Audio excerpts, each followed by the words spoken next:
We're here. We're here. We're together. Hooray. Yay! Hi, Sally. Hi, Tyler. Hi, listeners. Welcome to Year Ago Today. Our podcast. Woo! Oh my god, I think that was the best intro we've ever done. So great. Oh man, we're getting good at this. Now all we need to do is not take long breaks, because then when we do, we forget it again. Oh boy. Well, going forward, I'm going to set the intention that it doesn't matter how long of a break we take. Great. I love that intention. Well, I actually had a really big awareness, and it's interesting that, well, I'm going to share it with you. Great. I'm drinking coffee also while we're talking. Hey, I'm drinking coffee too. Oh, man. Which is interesting because it's like 2:30 p.m. here. It's not even like early morning recording. This is great. Well, so I'm going to say up front, guys, everyone, today our guest is Sally. So we're going to do that thing where we just talk. So I just had this awareness. We were about to record today, and it was like 1:30, and I was like, oh my god, I have so much time. This is great. I'm going to get really grounded into the podcast energy, and it's going to be fabulous. And then I decided to play a quick game on my phone, and I played it. It took 10 minutes till I lost, and I was like, oh, I just wasted 10 minutes. It's fine. I still have 20 more minutes. And then I started another game on my phone, and in my head, I was like, what the fuck are you doing? What are you doing? Stop it. Because I've really been aware lately that I haven't often in the past allowed myself the kind of time to really get a place where I'm feeling good and grounded before we come into our recording sessions. I'm often like running late and haven't had time to write my intention, and I really am wanting to shift that. And so at, like 1:47, I texted Sally and I was like, I need an extra 15 minutes. And I spent some time in meditation with the energy of a year ago today, and that was really lovely. And I wrote my intention, and it was really nice, and it felt really freaking great. Mm-hmm. And so going forward, I'm realizing how much more important it is to me to show up feeling the way I want to feel. Mm-hmm. And that requires some commitment. Yeah. That's and great. to delete the games off my phone. I just downloaded that Oprah game. I don't Oprah remember. has a game? She has a game, and I'm obsessed with it. I love it so much. What's it? It's like Bold Moves, I think it's called. Why are you telling me this? I just said I need to delete it off my phone, and you were like, oh, I know a great game. Wait, but what is it? What does it do? I'm going to download it immediately. You just like match all the colors and stuff and like get rid of the things. And then you have to solve, it's like Hangman. You have to like solve the quote. Oh, I like Hangman. So well, that sounds fun. Yeah, it's like it's fun. And then when you solve it, then it shows you the full quote in this snazzy little graphic that you can save onto your phone and then like share and stuff. Are all the quotes uplifting? Yeah. Well, some of them are like whatever. Some of them are just like, this is fine. But I'm sure they speak to someone. But that's been fun. Yeah, because I had deleted all of the games from my phone just because I hardly ever play them. And like when I do, it was usually just distracting. But this one is so fun. I'm sure I'll delete it at some point too. But for now, it's been fun. Yeah. I've been playing it while listening to my audiobooks when I'm in the bedroom. Like if Justin's watching football or working on his screenplay, and so I don't want to bother him, then I'll listen to my audiobook in the bedroom and play the game. Well, I like that. Well, maybe I'll download it. It's fine. I'm allowed to have games on my phone. Yes. I don't need to deprive myself. I just need to be more intentional about when I play them and when I stop playing them. Great. So is that the best thing that's happened to you since we last recorded? Or was that just a side thing? Oh, that was just a side note. Great. What's the best thing that's happened to me since we last recorded? Okay, I got it. Great. I just had to think. The last time we recorded was literally like last night. Yeah, it hasn't even been like, it has not been 24 hours. The best thing that happened to me since we last recorded, I have recently offered like a gifted animal spirit reading on my Facebook wall. I was like, if you want one, comment, and I'm going to do these for free over the next week. And, a lot of times I post something on Facebook and no one responds. So I was really surprised when I got like 18 people who wanted it. And I was like, oh, wow, that's a lot. But it's been really fun. And I've been doing just like as many as I feel like doing at a time. And you know how it is with channeled stuff. It's like when you're channeling, you're always like, I don't know how this is going to land, or like, I don't know if this is going to resonate. But, like I've probably done 12 so far, and 10 people have probably responded, and all 10 of those people have been like, wow, that was spot on. And a lot of it has just been confirming things that people were already feeling and knowing, and I'm totally happy to be that confirmation for them. But it's just been really fun because, in terms of like coming out of the spiritual closet, it's not something that I've done before to like offer readings on my personal Facebook wall. So it's been really fun, and I'm really enjoying it. I really love that. Also, I didn't put my name in the comments, but I would love one if you had space. Okay. I was like, let me not, because it already had so many. And I was like, oh no, she's going to be doing so many of these. Well, Sally, I'll always give you a reading. You just have to tell me when you want one, but okay. Great. So what's the best thing that's happened to you?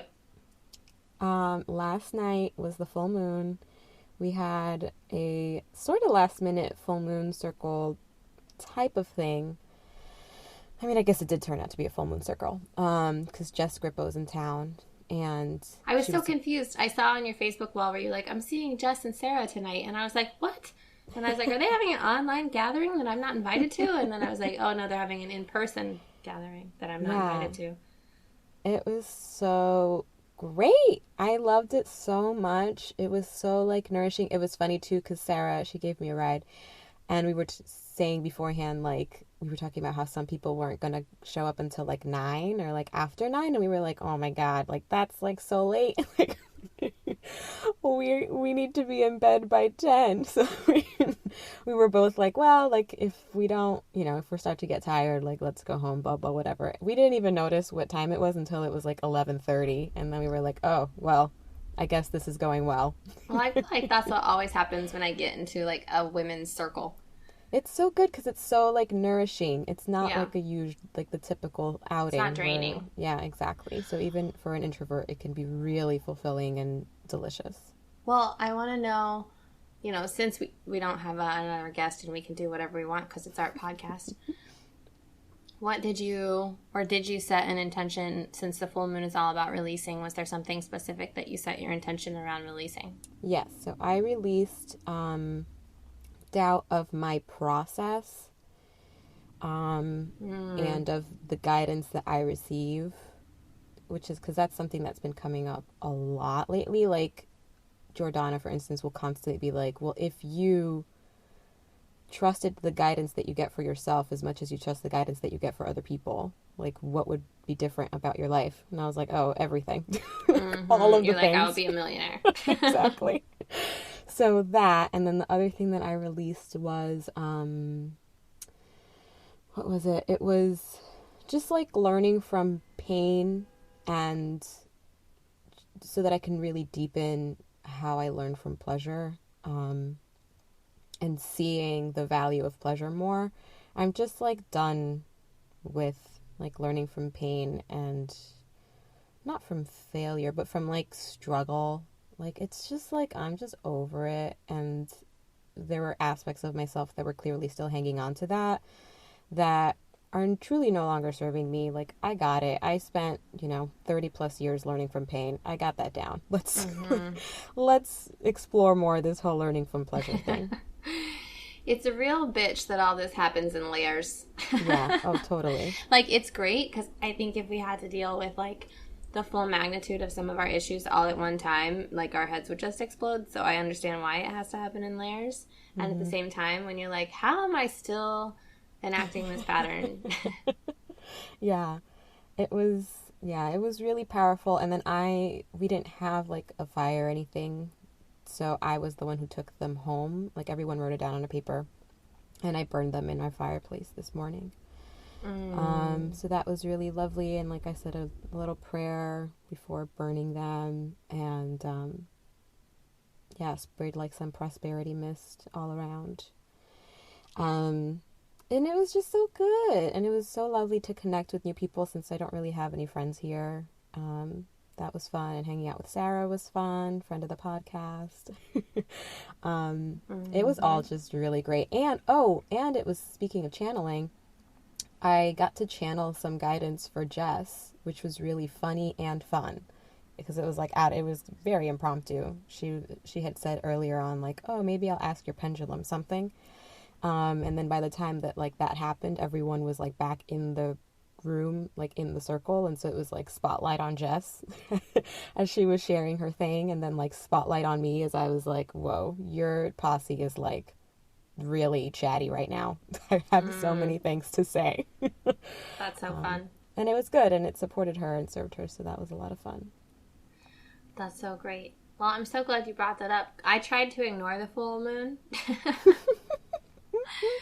And then, like I mentioned to you before we got on the call, I've had this weird cough thing going on, and it's not like I'm sick, but there's definitely something going on in my throat, where it's just like I've had this cough for days, and I like lost my voice on Sunday night, which, I mean, if that's not like symbolic, I don't know what is.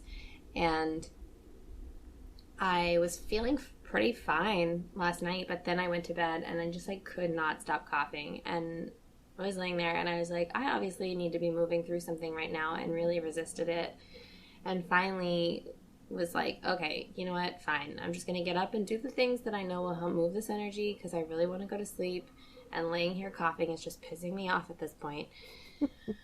And so I went in the other room and sat and stared off into the darkness, knowing that what I needed to do was tap. Like EFT tapping, for anyone who's like, what the hell is she talking about? And knowing that I needed to tap and having some real resistance to even tapping. And then so that's what I decided to tap on. It was like, I didn't even want to go directly in with the throat thing. I was just like going to tap on resistance to tapping. And I had, oh look, a siren. This must be really true what I'm saying. I like that whoever we hire to edit's not going to have to edit out all the sirens anymore. And it was so interesting what came up, because I have been struggling around some stuff lately,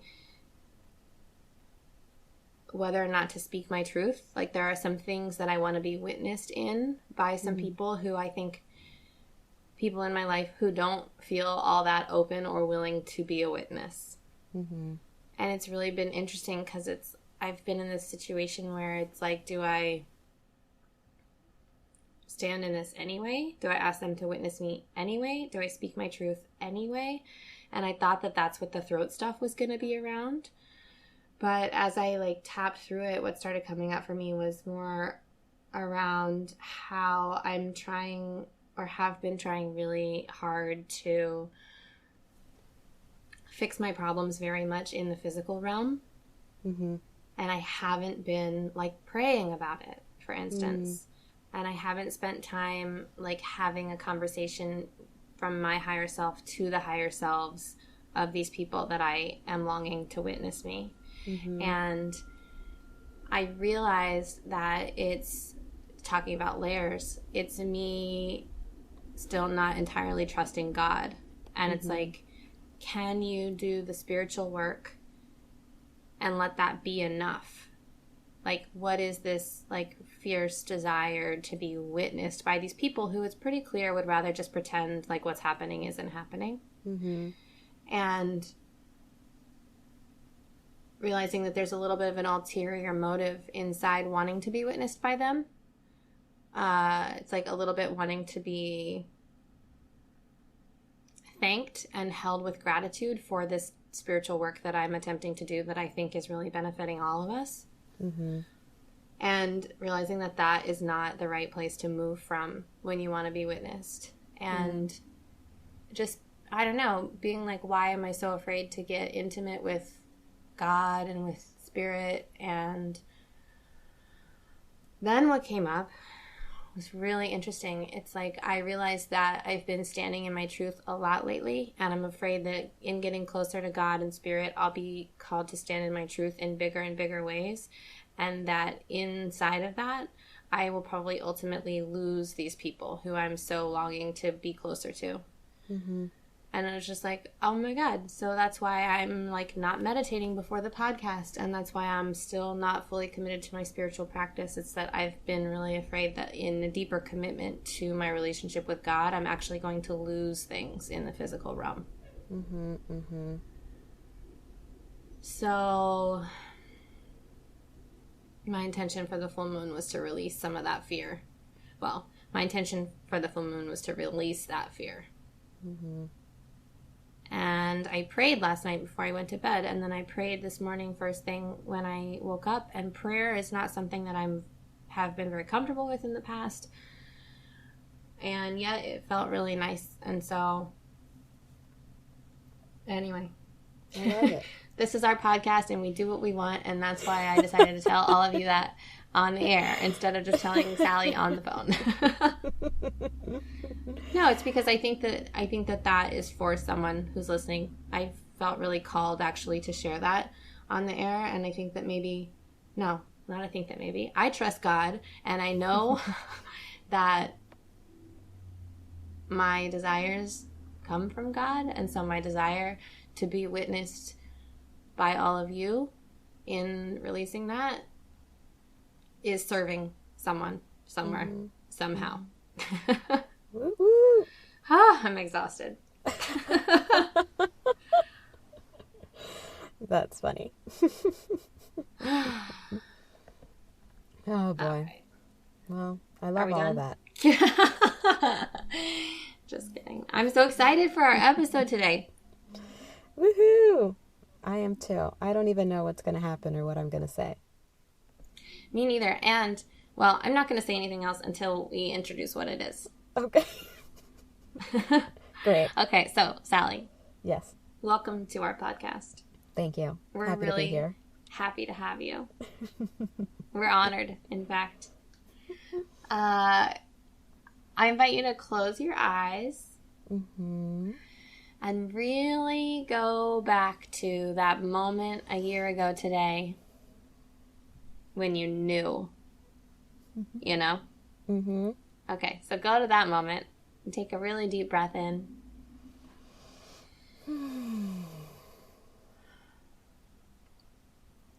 And when you're really grounded in that energy and really feeling it in your body, share with us in one word how you were feeling a year ago today. I was thrilled. That's how I was feeling. Mm.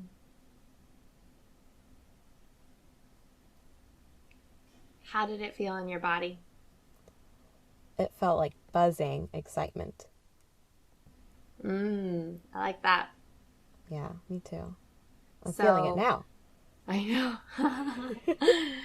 So a year ago today, Sally met the woman who was destined to be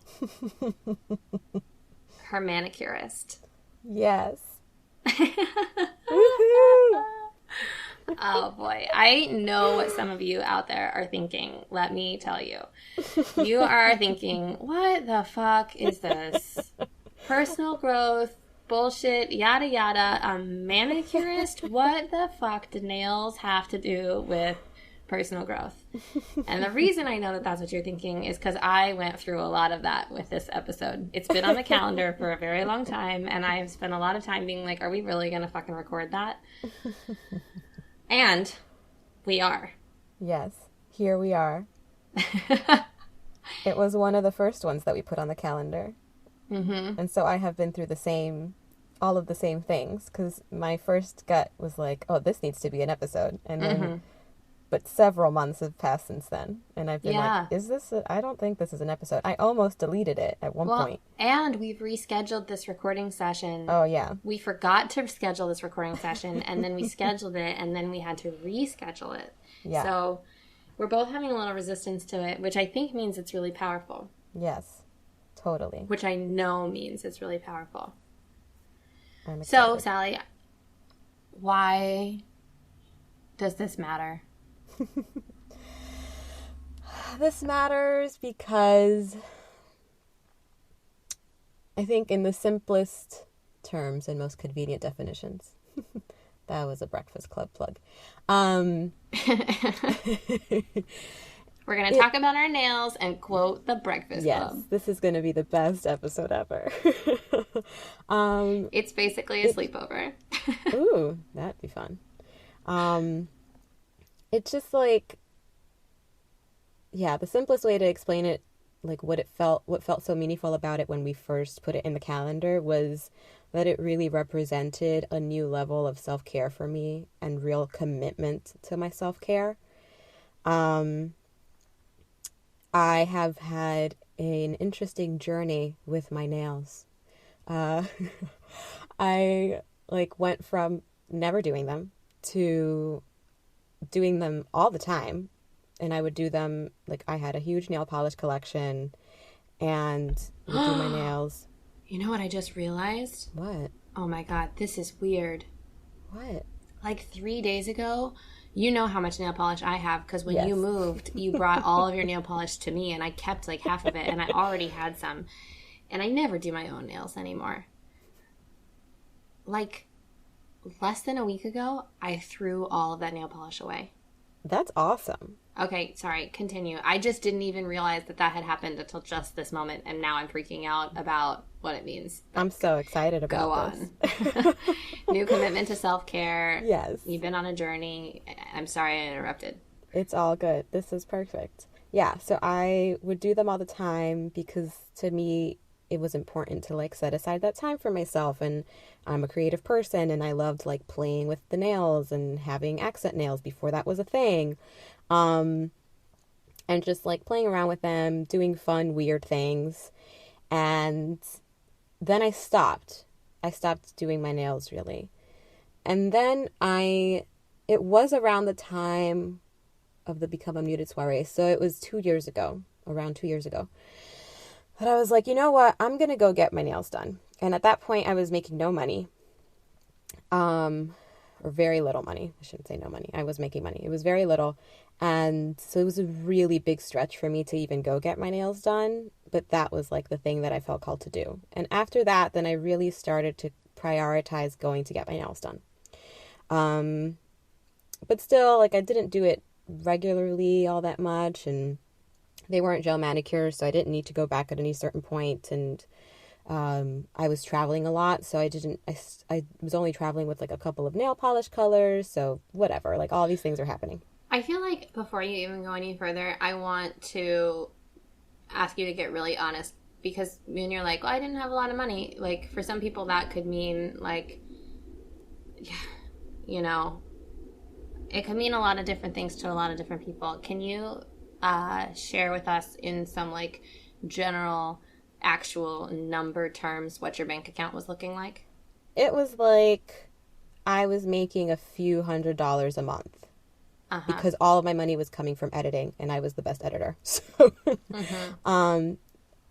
yeah, this was around the time that I went back to live in my parents' home after Paris. So it was after all that heartbreak, after all of the is spirit really here for me? What is happening? After learning how to surrender, after thinking that I was going to die and then not dying and then being well, why didn't I die? And all of that stuff, which I'm trying to think of what episode that was that we talked about that. I think it was Ashley's episode.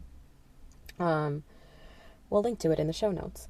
So it was all that time when the only money I had coming in was money from people that I loved. So Tyler sending me money, my sister sending me money, my parents giving me money. I didn't have any income until editing season came in, and I was oh, thank God, now I have some money. So yeah, so I was making a few $100s a month for 2 or 3 months, and then editing season was over, and then I didn't know where the money was going to come from after that. Right. So I just felt it was important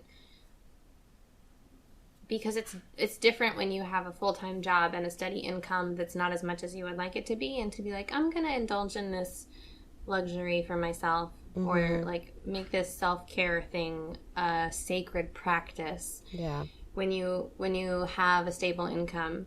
But for you to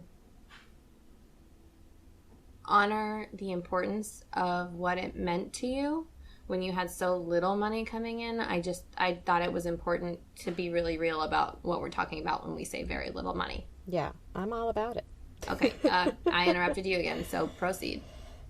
Yeah, so then fast forward. So at some point I tried a gel manicure. Don't remember when that happened. I was in California, I know that. And I was like, oh my God, gel manicures are great because they last forever. My nails don't grow very fast. So I was like, they are the best. This is awesome. And then fast forward some more. My mother was in town for the holidays, for Thanksgiving actually. And we all went out, her and my sisters and I, we all went out to get our nails done one night. And it was a salon that was near where Yamel used to work. So she had seen it and had seen signs for it and was like, oh, this new place just opened up. It seems really snazzy and fancy and they have really lovely seats, and we had to make an appointment, and it was the kind of place where your appointment actually matters. So we arrived early for our appointment even, and then they were like, well, we can't see you right now. And 2 doors down there was another nail salon, and my mother was like, well, why don't we just go here? There's a lot of people here. It must mean that it's good. And we were all like, no, we're going to go to the fancy place that gives you mimosas. So word up. So we went to we waited, we walked around, went to the fancy place that gives you mimosas, and I got, fate connected me to Amina. And as soon as I sat down and she started doing my nails, even my sisters afterwards were like, oh, we knew. We knew this is the manicurist for Sally. From the moment we saw you together, we knew. Yes. Sparks were flying. Everything was great. And then at first it was just she was doing a really great job, but also she wasn't doing too much. I don't love talking to strangers. I don't need to talk to you if you're doing my nails. We can sit here in silence. That's okay. Or if we talk, I want it to feel natural and organic and not do you have a boyfriend? Why don't you have a boyfriend? Salon talk is painful. It's terrible. So I didn't have any of that. She didn't talk that much, and when she did, it was totally great and fine and normal. And then she was like, yeah, and she commented on everything that was happening along the way, which I don't know. It was interesting. Her technique, her entire approach to this happening made it feel more oh, I feel so good about this decision. I feel so good about treating myself to this manicure. She was like, now I'm cutting your cuticles. Well, she was very oh, I'm cutting your cuticles, and this is why. And this is why most people this is why it's not great to cut your cuticles, but here's how I'm doing it that makes it okay. And what else? She was like, yeah, and I'm going to apply, you are going to get your hand massage with the lotion, but it's not going to be until after we're done with the manicure. People always get confused and they think that they're not going to get the hand massage, but places that give you the hand massage before don't make any sense, because then then you're doing your nails. So it doesn't make any sense. I just want to say, it's so interesting because what she's doing, I feel is so important regardless of what it is, whether someone's doing your nails or it's a coach that you're working with, or if you're following a recipe. Yeah. It's here's what I'm going to do, and here's all the shit that's most likely going to come up for you. And I want you to know ahead of time that that's totally normal. It's you're going to think that this caramel is never going to turn caramel, but it will. Don't worry. Keep breathing. It's all going to be okay. Yep, totally. So she did all of that in a really fun, relaxed, lovely way. And so I just adored her. And it was the most well done manicure I had ever gotten in my life. The most precise, the cleanest, the loveliest. She did exactly what I asked her to do. If I don't think that at that point she had any like suggestions. Like since then we like talk more about like, well, I've been thinking of trying this. Now it's a real co-creation. Yes, exactly. So yeah, it wasn't like, let me chop off this nail and then, you know, ask for permission after. So that all felt really good. And I was just like blown away. And I got black, I'm pretty sure, or something close to black. So already I was like nervous because I was like, ugh, if this is screwed up, like you're going to be able to tell because this is not, it's going to show right away. And then it was perfect. So I was like, this woman, she knows what she's doing.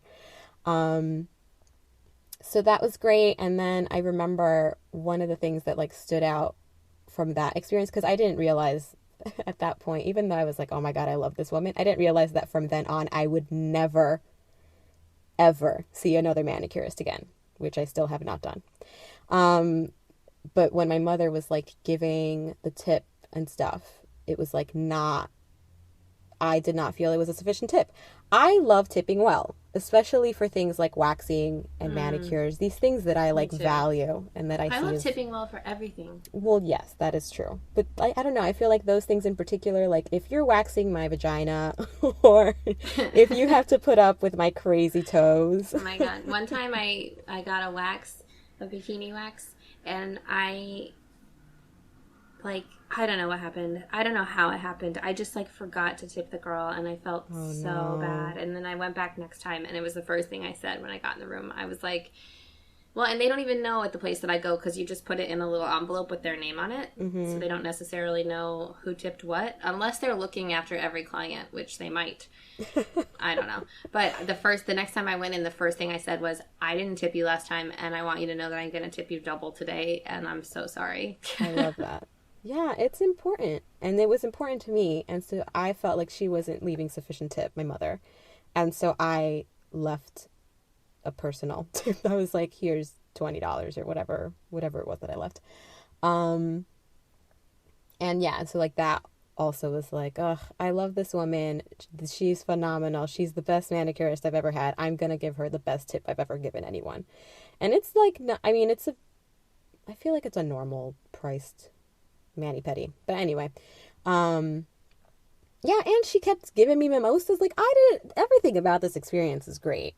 And then after that, I was like, well, I was so happy the month or 6 weeks or whatever after that I was 6 weeks? Yeah. My nails. That's how long a gel manicure lasts you? Oh, yeah. Especially from Amina. Damn.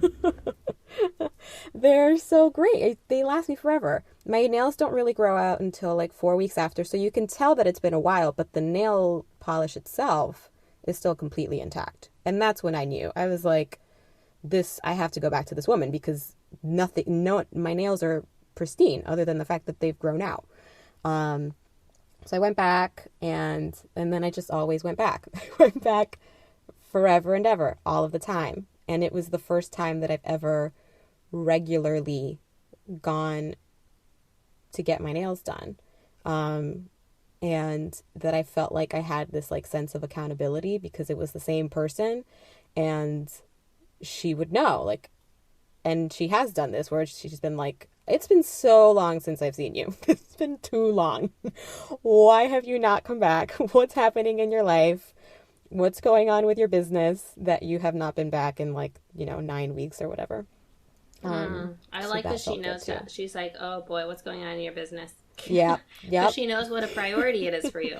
Yep, exactly. So it's just been magical. I love her so much. And she's so supportive, and she like asks about the podcast now ever since I told her of our idea the first time. Does she know that this is going to be an episode? Yes, she does. Oh my goodness. And the last time that I saw her, which was like 10 weeks ago at this point, it's been a long time. She was like, are you still going to like record that episode? And I was like, oh, absolutely 100%. So when it wasn't like happening, when we had forgotten to schedule it, I was like, oh, Amina's going to notice that we did not schedule this episode. Oh my God. And we don't want to make her sad. That would make me so sad. That would be terrible, because she's the best. She's the greatest.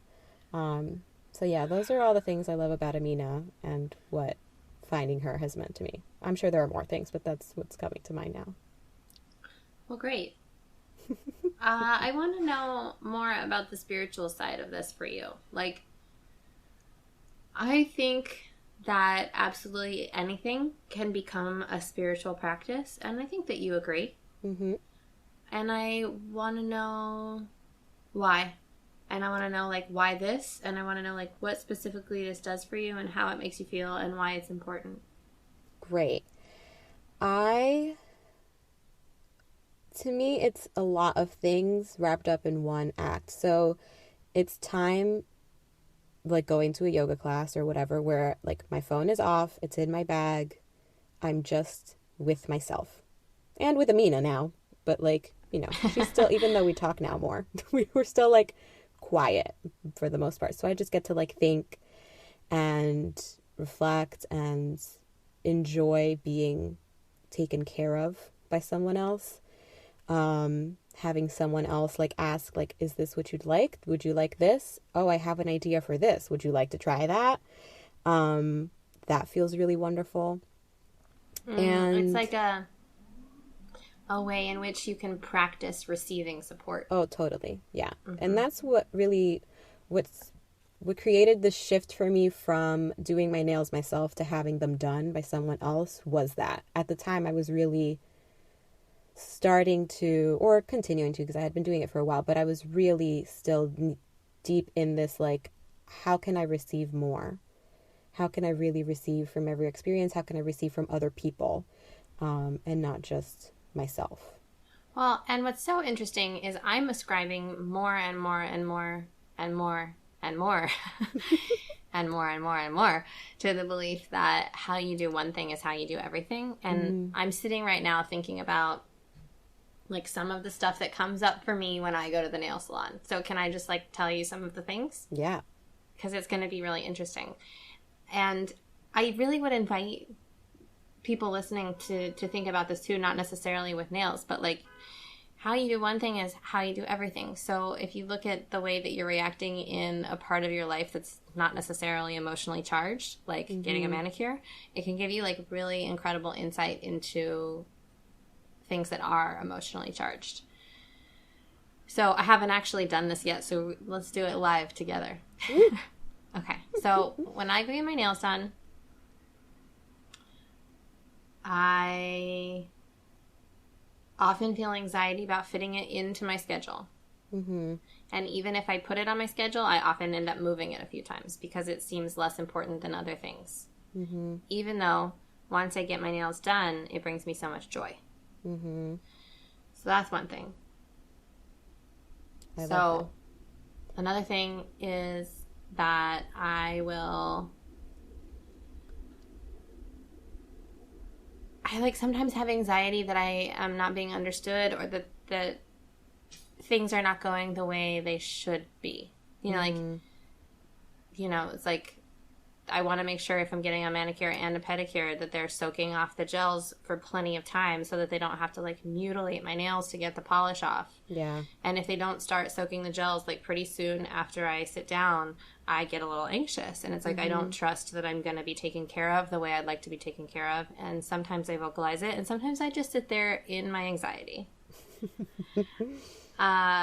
In picking colors, I often have a really challenging time deciding what I want. And it's like I'll go in knowing what I want, but then I get overwhelmed by all that's available to me, and then I become less sure of what I knew I wanted.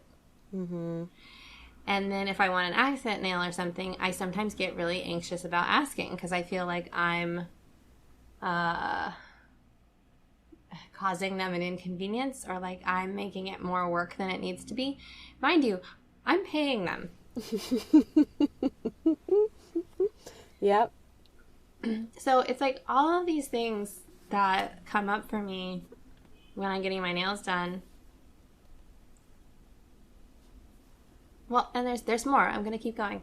Great. I get really nervous that the person doing my nails is going to talk to me and that I'm not going to understand them, and that because the people that do my nails are quite often Asian, and I have a lot of anxiety about not understanding what someone's trying to communicate to me and having to ask them to repeat themselves and how that's going to make them feel and how it's going to make me feel. before it ever happens. This happens so rarely.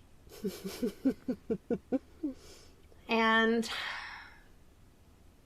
I get anxiety about tips sometimes. I'm like, am I tipping enough? Like, I'm strapped for cash right now, if I am in that moment. At the same time, I want to be generous. It's important to me to be generous. And I'm already being generous to myself by getting the nails done. And I sometimes have the idea come up, like, can I afford to be generous to myself and also generous to the person doing my nails? And I still end up tipping what I want to tip, but I go through a lot of anxiety sometimes to get there. And so I love getting my nails done. It's not always a fraught experience, but these are all things that I have experienced and sometimes still do experience. And it's really interesting because I can go in there and know that that anxiety might come up and like breathe into it and relax and ask for what I want and allow myself to be taken care of and trust myself, you know, and it's like all of that is a spiritual practice. Yeah, I've had all of those same anxieties around getting my nails done until now. Well, and it's interesting because getting your nails done should be, well, quote unquote should, you know, but like should be really enjoyable. And I think a lot of people just do it like do it not because it brings them joy to do it or to have beautiful nails, but because they feel like they should have beautiful nails for other people to enjoy. Well, but I think that even when you're doing it for yourself, it still can have all of that because it's still like, well, now I'm doing something that's just for me, which is how I always felt about my nails because the only reason that I even started doing my nails in the first place was because they brought me joy. Was because I liked typing and seeing that my nails were colorful and fun. Well, I guess that's more true. I retract my previous statement. I think both are true. I think it depends on the person and how they, like the reason why. But I think that both of the scenarios can still lead to all of the same anxieties, just for different reasons maybe. Well, and it's so interesting because if you take that and you extrapolate it and you're like, okay, so anytime I'm doing something that's purely for myself, these are all the ways in which anxiety is prone to come up. Yeah. That I'm not adequately taking care of everyone else involved, or that I'm asking too much, or that I'm not being generous enough with everyone else, that I'm selfish. You know? Yeah. And I think that the one that's really interesting that is still like in my mind from what you said is like the time for the manicure. I mean, from the beginning, this nail salon was nowhere near where I do any of my things in life. But now I live even farther away from it. And like to the point that a couple of weeks ago, we were driving in that general area in that neighborhood. And I was like, oh, look, my nail salon is right down that street. And Justin was like, you come here to get your nails done? I'm like, yep, this is where I come. If I take a lift there, it's between 20 and 30 minutes. If I take the bus there, it's like an hour. Maybe a little bit longer. I don't remember because it's been a while. And so I have to carve out half a day because then while I'm there, the thing itself will take like 2 hours. So I have to carve out half of my day to make this happen, to like really allow myself to receive it. And at first I just kept thinking like, this is absurd. Like this doesn't make any sense whatsoever. Like I don't have the time for this. And I mean, to the extent that I even think that, because even if as I was saying that, I was like, I don't know that I've ever actually said that. But, you know, to the extent that I do still get things around time, like that would come up. Or like, am I really going to make the time for this day? But the answer always ends up being like, yes, 100% yes. This is going to happen and I'm going to enjoy it and love it. And I will sometimes say like, hey, you know, client, I know that I was going to do this thing today, but I'm feeling really called to move my nail appointment from like Friday to today. And so I'm going to be off for the rest of the day because this is going to be an adventure. So hang tight. I'll get those things to you tomorrow or like whatever. Because I like, this has now become so sacred to me that when I feel the urge to go get my nails done and it can actually happen, then I just do it. It's no longer like a question, which has been interesting because then over the last month or so, I haven't been able to get my nails done. First, Amina was traveling, and then when she was back for a couple of days before traveling more, I didn't have enough money in my bank account to go to like pay to get my nails done. So I was like, well, this did not work out well. And so now since then, I've just been like, I have money now. Come back to America. Where is she? She is in Europe. I think right now she's in Germany. She may be back like today or like something. But yeah, she first was, so she's Brazilian and German, I believe. She's from Brazil, but her mom is in Germany. Somebody's in Europe somewhere. And so she went out there to visit like her friends and to try to resolve some things with her mom or something. And yeah, so she did that, and then she came back, and then she was flown out, I think, for some sort of gig, because she does a lot of things. She's also like she owns an art gallery. She's an artist. She used to manage artists. She does something else that I'm now forgetting. She does a lot of things. That's another reason why we talk a lot about like business, because both of us are like, here are all of my interests and passions, and here are all the things that I'm like working on as a business, and here are all the ways that I'm still longing to express myself. So yeah, she was flown out there for some gig or other, some shoot, I think, which is what I would love to do one day, is to just pay Amina to travel with me all of the places and do my nails everywhere. She could do my nails too. Yep. She's great. She's the best. So that's it. I think that like the time thing has been a really interesting one for me too. Because that used to be one of my excuses. That was part of why I would do them myself, even though it made no sense because it still took a long time, because the nails would not dry and then I'd just be sitting there immobile for like an hour. Well, that's why I finally threw all my nail polish away, because I was like, okay, to be clear, I threw 98% of my nail polish away. I kept like 3 bottles just in case. You never know. Yeah. Yeah, it's a lot. Well, right. And I was like, you know what? I never do this. And I guess, I don't know, I guess I keep like extrapolating and being like, what does this say in a larger sense? It's like, I'm holding on to all of this nail polish. It takes up a shit ton of space. Well, not that much, but a lot for something that I never use. And I don't know. I just have gotten really clear lately that it's really detrimental to my well-being to hold on to things that I never use. And I feel like that goes for the, 25 bottles of nail polish that I probably had, but also probably goes for like, I don't know, that dress that I might wear someday, or like, that belief that is really not serving me, but I might need it someday. It's like, why? Yeah. Why? And also, like, allow yourself to upgrade when you outgrow things. Like, honestly, I have outgrown doing my own nails, and not in a, like, I don't know, not in like a like snotty kind of way, but in like a, if I'm going to take the time to do nails, I want to go have it done by somebody who's going to do a better job than I will do, and who's going to give me a gel manicure that will last at least 3 weeks, not spend a whole bunch of time, and then have it wrecked in 3 days. Totally. And it's like, I feel like about being honest with yourself about the standards in your life. Like, that's why I threw my nail polish away. It was like, because if I'm going to invest any time into my nails, I'm going to do it in a way that it will last. I don't know. And that feels better. To me, it feels better when somebody else is doing them. Yeah, no, and they do a better job. Totally. And that's just an interesting concept in general. It's like, yeah, there are a lot of things that I can do. Like, I can sound edit the podcast. It's like physically possible. Yep.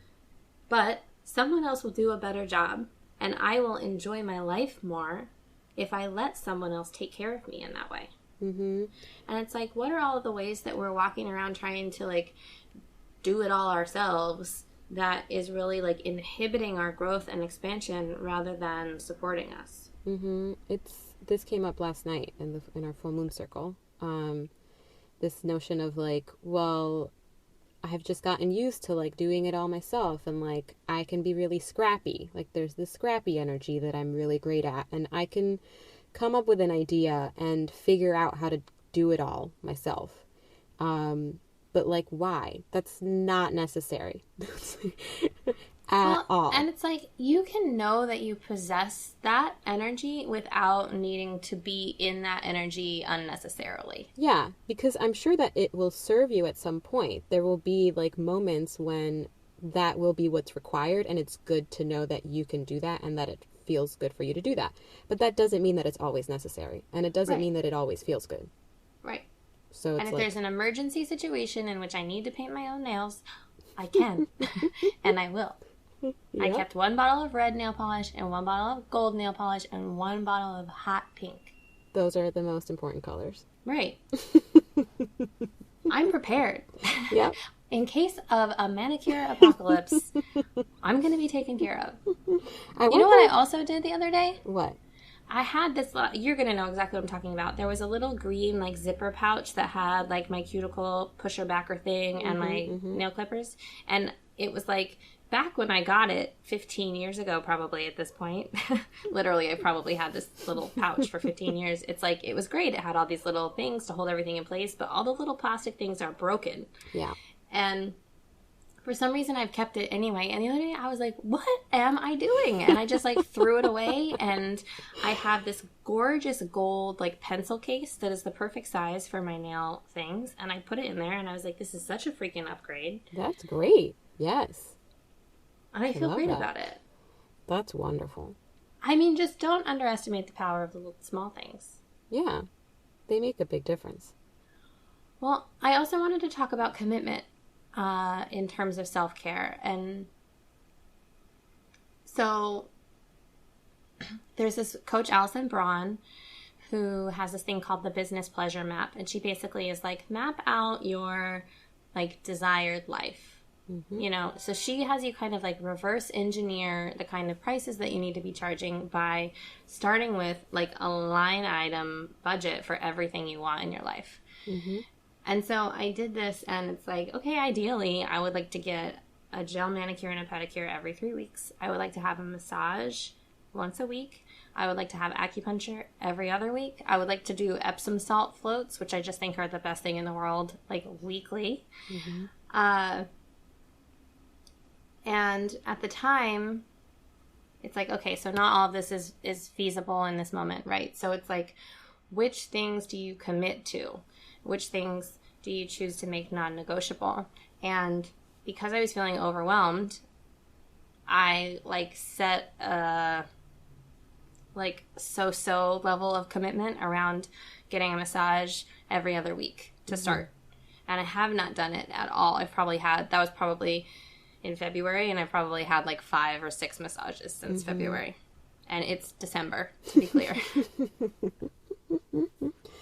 And I am feeling clearer and clearer now around the concept of what it means to commit to something on an energetic level. And it's like, okay, like if I really were to commit to that and to say, okay, it's non-negotiable that I will have a massage every other week, I actually have a belief that that money would show up. Yeah. But because I have been wavering in my energetic commitment to my own self-care and been like, well, it's the first thing to go when I am feeling tight on money, then it's like, of course the money for self-care doesn't consistently show up because it's the first thing to go. I obviously don't value it that much. So I know that you just talked about not going to get a manicure because you didn't have money in your bank account. And so I wanted to have you weigh in on your ideas about commitment, especially when it comes to self-care rituals. Yeah, it's interesting because this was the first time, so I've now been doing this for a year, going usually every 6 weeks or so. Sometimes it's like a little longer, like there was a period when I was traveling a lot, and for 2 months or maybe 2.5 months, I didn't get them done simply because I was not in LA ever long enough to go get them done. And I just didn't get them done. I didn't do them myself. I removed the nail polish, but that was all that I did. And then I just went off on my travels. And this was the first time that the money wasn't there. And it was really interesting because I had to really ask myself why. Because it has been the case that when I have prioritized it, then the money, in my head, it's always like, well, it's either this or food. I'm either going to get a manicure or I'm going to eat for the week or like whatever. But that never ends up being the case. Yeah, so to say, in that case, what do you do? What do you choose? How do you choose? Up until this point, I had been choosing getting my nails done. And the money for the food has showed up either by other people paying for my food or by, getting an unexpected client or like whatever gig. And so when this happened, when she was here for a few days, and it was like I had money in my bank account, but not enough to pay for a manicure. Or like maybe there was enough to pay for a manicure, but not a pedicure. I forget exactly how much I had in my account. But, well, I want to get both done. I don't want to only get my nails done. I want to get my toenails done too. And so I like was sitting there and thinking about it and trying to figure out like what was happening in that moment. And it was really just this time of really almost like finishing up the process of clearing things out. And it was a time when I was starting to really question, what is my value? What is a priority to me? What am I doing with my life? How did I get here? What's happening right now? And so it was interesting because I think that had I don't know, it was interesting that there wasn't even enough money in my account for me to go get the thing done. And I think that's what made me examine it more. Because I think if I had the money, I would have just gone and done it. I would have been like, yes, schedule me for tomorrow. Let's make this happen. But it was right before actually I got my Tapping into Wealth book. And so right before I did that. So I just feel like in a lot of ways, there was a lot of like clearing away energy that was happening in all areas of my life. And here was this thing that I loved so much that I had prioritized all year long that felt like it was being taken away from me because there wasn't enough money in my bank account. And I had to be like, well, it's impossible. This was not taken away from me. I co-created this. What is happening here? So that was a really interesting thing to examine. And yeah, and then that weekend I went through Tapping into Wealth. And I still feel like a lot of my life is clearing away. But I also am recognizing that things are starting to finally fill in that space that I've been clearing for the entire year. Because in February, this is something that I realized last night. In February, I went to Hawaii. I remember having a call with Jess, who I mentioned earlier in the episode. For anybody who's like, who the fuck is Jess? Who was she talking about? And in that call, I had said to her, like, yeah, like my business is in transition and I don't really know what it's transitioning to. And it's a little scary and a little confusing, but a little exciting. And I realized last night that I like was saying almost the same exact thing to somebody else at last night's circle.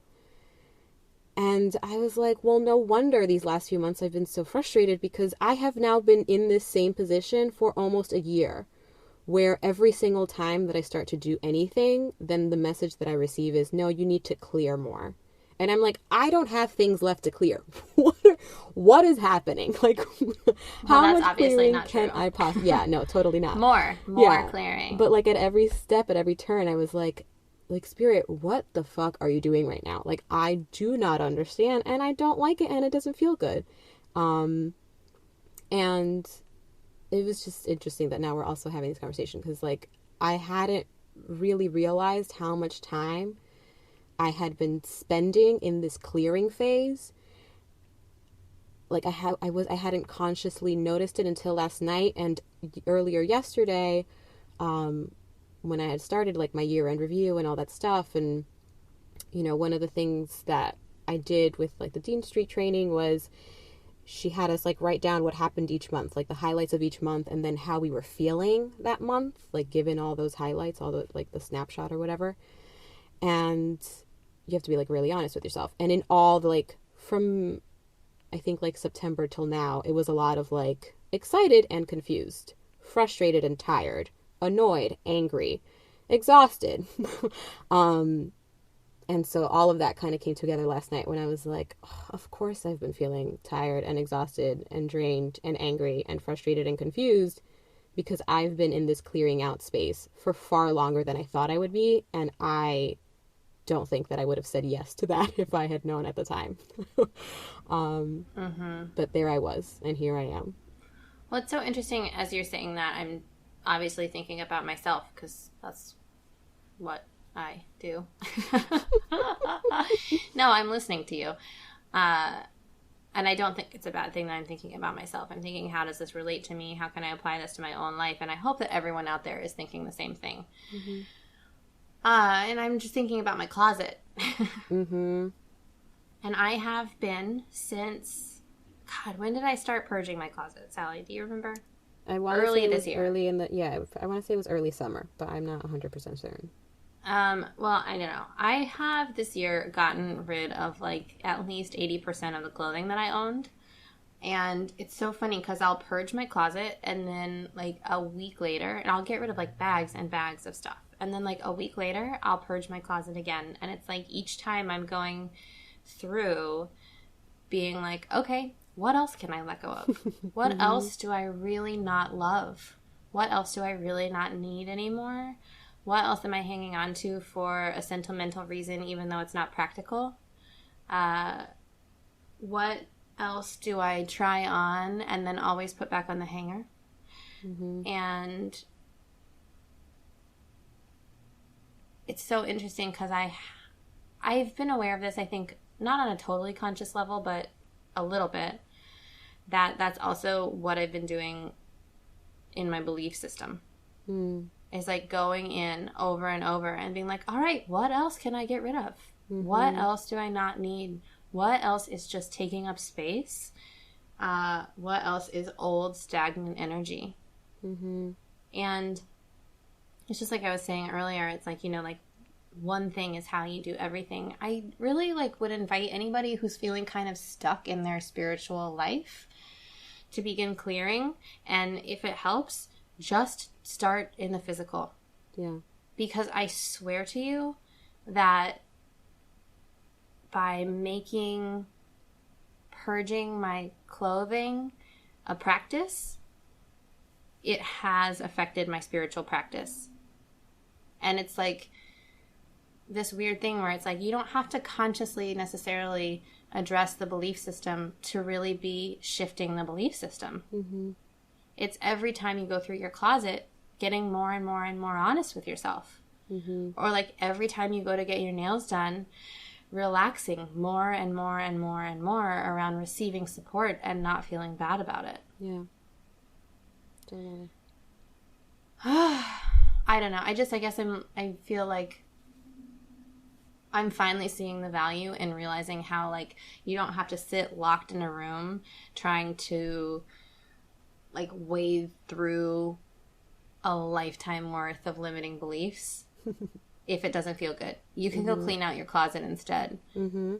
And then maybe just set aside every single time after you do laundry, clean out your closet one more time. Don't even put stuff back in your closet.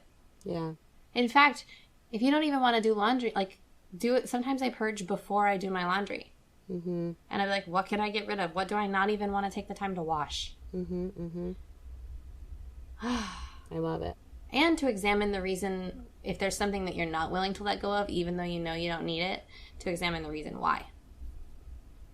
Mm-hmm. So good. I really need a manicure.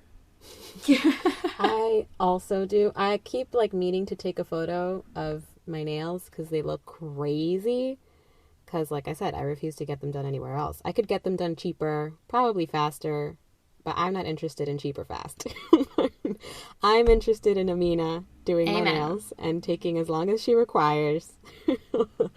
Just because I still have the same manicure that I posted like however many weeks ago when they were fresh and sparkly and amazing.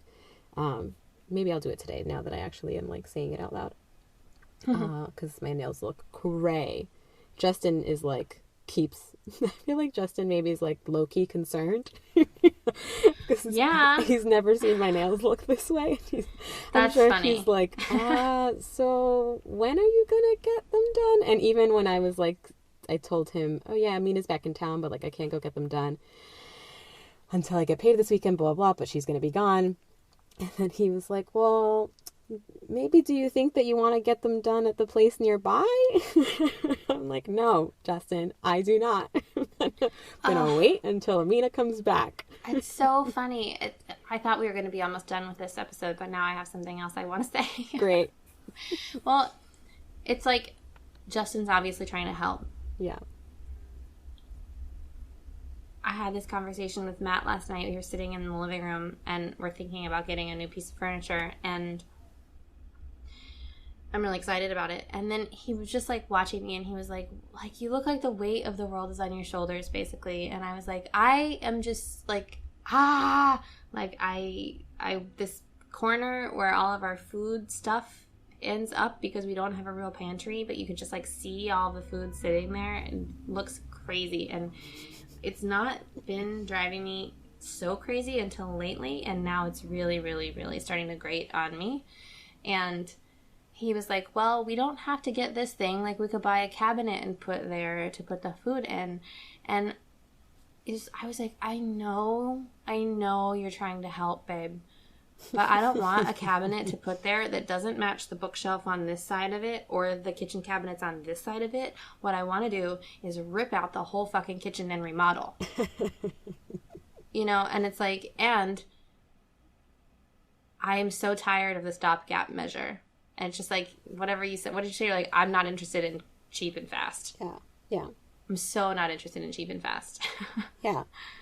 It's the same conversation that I had with Justin about the hangers from the episode about home, or one of the episodes about home. So true. Like, I'm not interested in the ugly plastic hangers. Even if they cost less. Yeah. Even if they cost a lot less. Yeah. I'm not about that. I'm about the gorgeous, fake velvety, whatever, felt slim hangers. That's what I'm about. I'm about going to get my nails done from Amina. And that's it. That's all I'm about. That's all I'm interested in. Until Amina's no longer doing nails, that's where I'm going to get my nails done. It's so funny talking about getting this new piece of furniture. Matt was like, well, what if we just turn the couch?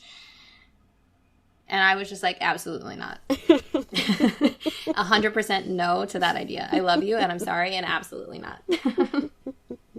Yeah. It's either a new piece of furniture or it stays the way it is. Yeah, I would rather keep walking around with these nails than getting them done by someone else. So funny, the things that we choose to dig our heels in on. But yeah. I think energetically, it's like, what is your standard? Yeah, and it goes back to the toleration energy thing that we talk about often. It's like, what are you tolerating? I don't feel like I'm tolerating my nails looking like this at all. I feel like this is just what my nails look like until I get the thing that I'm asking for. Like, that's it. And it would be toleration energy for me to go get my nails done by someone else just because my nails don't look good. Well, and what you're saying right now makes me realize that, like, what I actually need to do as soon as we get off this call is go in the other room and, like, organize that corner so that it at least looks presentable and not, like, just, like, a pile of a grocery store shelf that's, like, collapsed in our living room. Yeah, and the thing that I'm realizing is how much has changed from me starting to get my nails done because I wanted them to look nice while I'm typing to, no, I don't care if they look crazy while I'm typing. I care that I get exactly what I desire.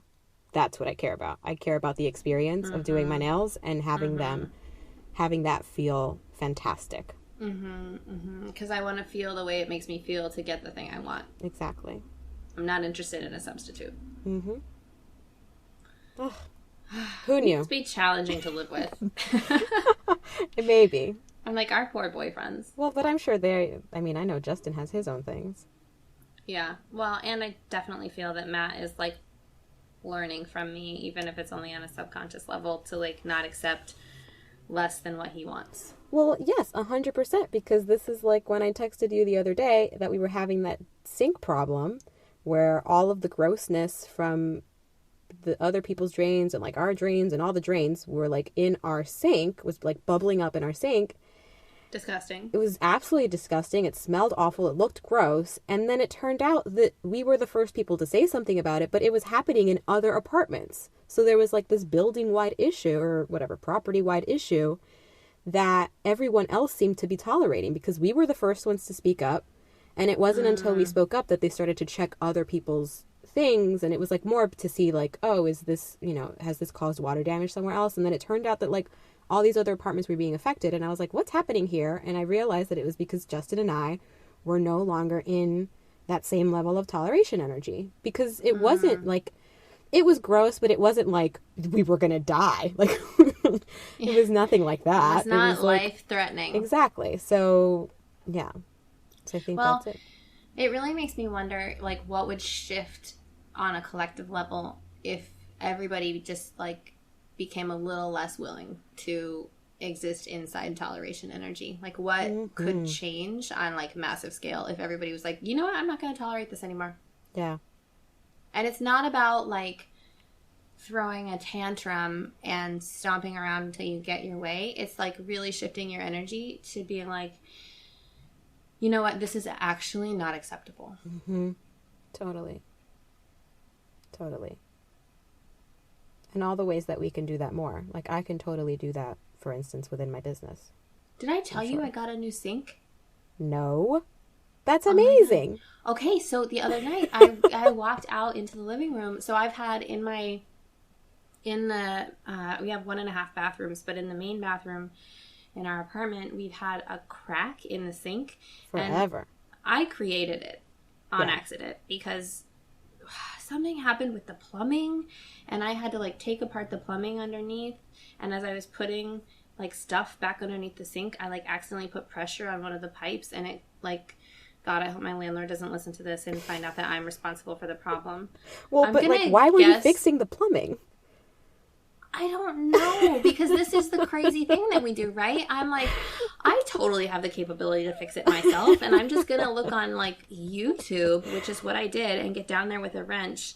And the experience was important for me. It was honestly empowering until I broke the sink. And I've had to live with the, like, results of the broken sink for, like, almost a year, I feel like. Yeah. I don't even, maybe longer I feel like that. It's been longer. I don't know. But anyway, so it's like, there was this little crack in the sink, and it started kind of just as this little hole, but then it like kind of got bigger and bigger, and Sally, its head started to get like brown inside of there. Gross. In the basin of the sink. So I like sometimes would pour bleach in there and let it sit, and that would like at least make it look a little better for a couple days. And the other day I walked out, and I was just like, I think I even said, I was like, I can't tolerate this anymore. And I was like, I don't care if I have to pay myself for a new sink, because the other thing is that we don't like to bother our landlord with anything because our rent is amazing. And we're always afraid, or have been in the past, trying to let go of that if we bother him too much, that he's going to raise the rent or kick us out or something crazy. Mm-hmm. But I said to Matt, I was like, I will replace the sink myself. Mm-hmm. I cannot live like this. Yeah. Yeah. And, you know, he's like, oh, okay. And then, like, literally, I don't know if it was the next day or the day after, Matt texted me and was like, we're getting a new sink. So great. And I was like, what? And he goes, well, I just saw Bambi in the hall, and he was carrying a sink box. And I said, hey, our sink has a crack in it. And literally, within 24 hours of that interaction, we had a new sink. Amazing. And I was just like, it was so interesting, because it was just, I didn't have a tantrum. I just moved into this thing where I was like, this is something that I will no longer tolerate in my life. Mm-hmm. And then it fixed itself. So I love miracles. Yeah. I mean, if that's not magic, I don't know what is.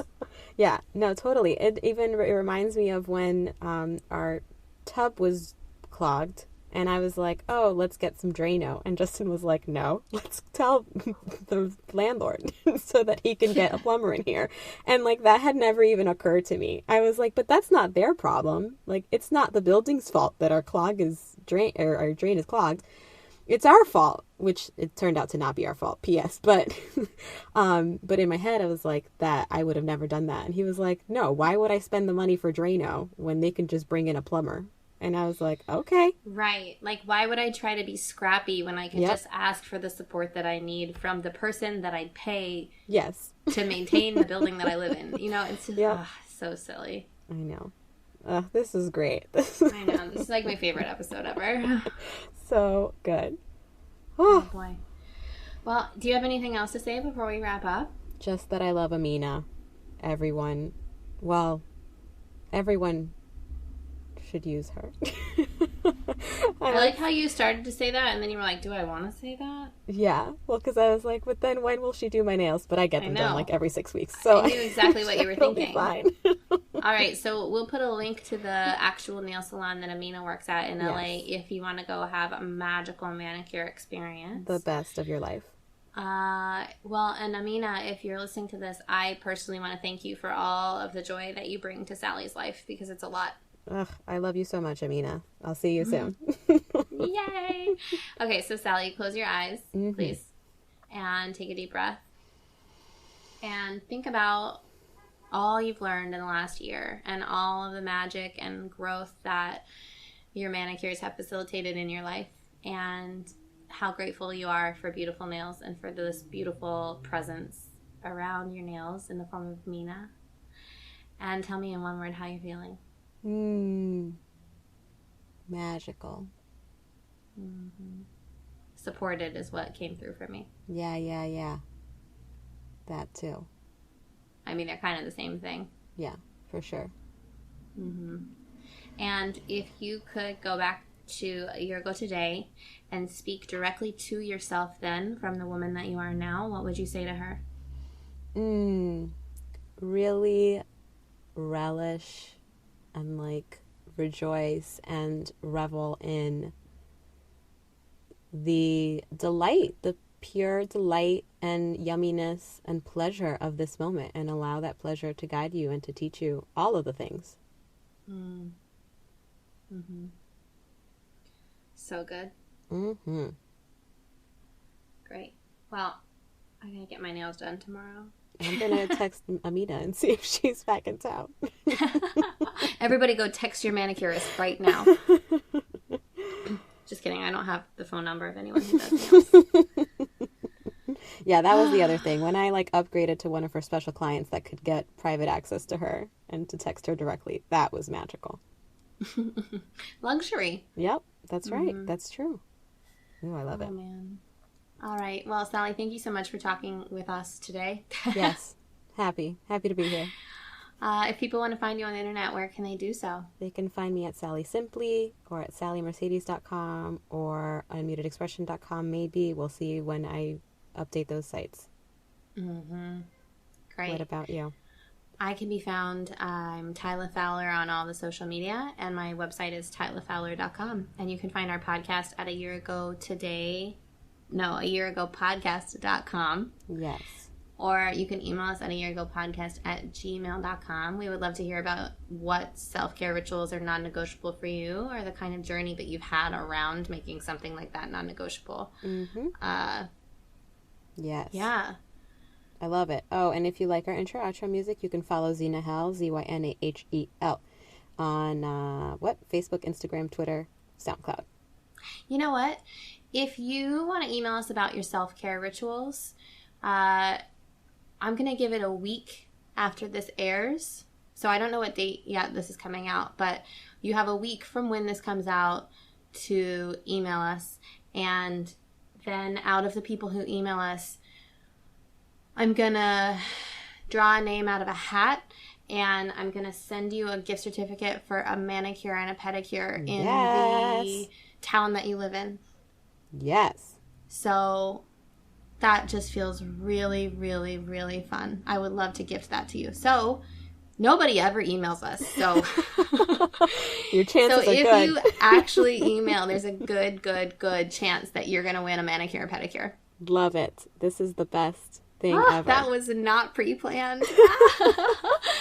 I'm so excited for when this episode airs. Okay. Yes. So what you need to tell us in the email is just like, I don't know, something about self-care and the journey that you've been on around self-care. And it doesn't have to be long, but... And make sure you email it to authentic. ayearagopodcast@gmail.com. Don't text us individually. That's not as much fun. Yeah, if you submit your answer via text message to one of us, it doesn't count. No. Your name does not go in the drawing. You have to email us. See, this is, I am no longer tolerating not receiving emails. That's right. I'm all about it.